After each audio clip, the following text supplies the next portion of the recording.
angel with a bouquet of flowers. I once lived in a beautiful residential community just on the outskirts of the downtown core of Ottawa.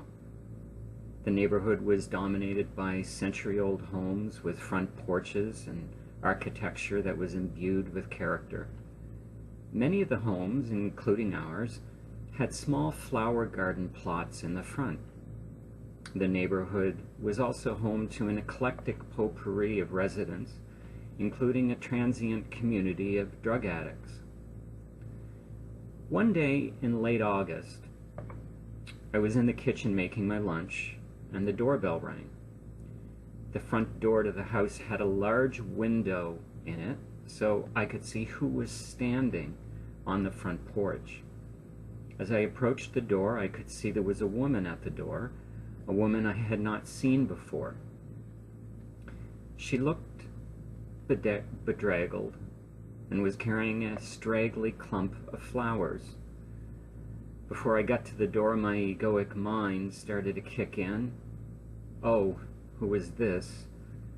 Please don't be another drug addict who is going to tell me a yarn about some sad story so that she could try and get some money from me to support her drug habit. I opened the door and said, "Hello." "Hi," said the woman on the front porch. "I have no money to buy flowers. I would like to make a bouquet of flowers for my friend who is attending a funeral this afternoon, and I was hoping I could have some flowers from your garden." Her eyes were sunken, her face was drawn. She spoke with a slur. She was clearly someone whose life had presented her with hardships. Her body language was nervous and expectant. I sensed she was expecting me to tell her to go away. As I took in her greeting, her story, her request, and her physical image, an energy started to build in the middle of my chest. This energy caused me to stand up straight and my heart to open. I could feel the energy course through my body, and all of this was seemingly instantaneous. "You can help yourself to any flowers you would like," I said. She looked at me. Her face started to tremble.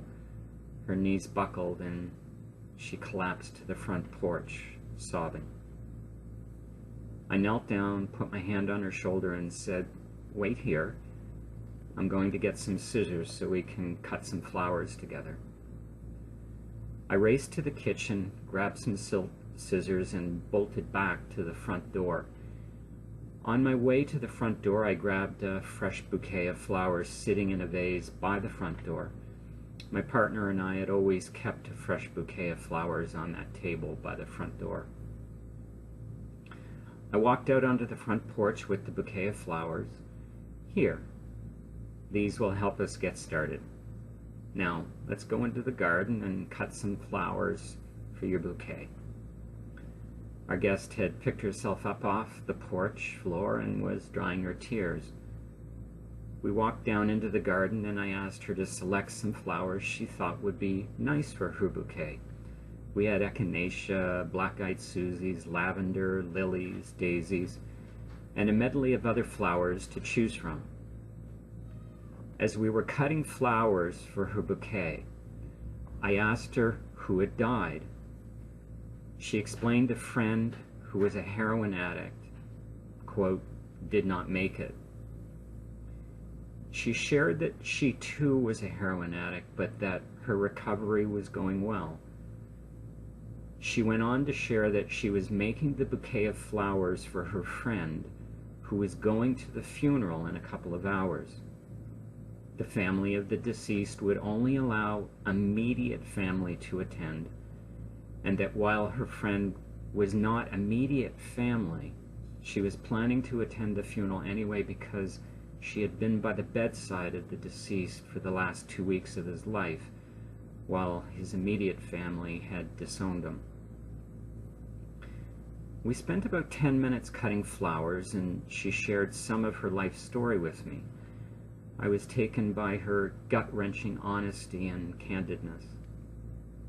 After gathering a large bouquet of flowers, I asked, "How does that look?" as I held up our marvelous bouquet and smiled. "Great," she said, with an equally big smile on her face. As she took her new bouquet of flowers in her left arm, she held out her right hand and with a glorious air of confidence said, "My name is Grace." "Grace indeed," I said.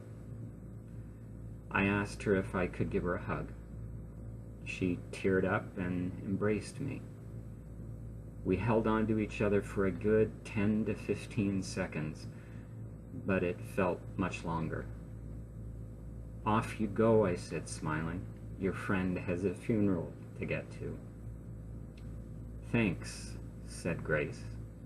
She turned and started walking away. I watched her walk down the street, wiping her tears from her eyes and holding her new bouquet of flowers in her arms.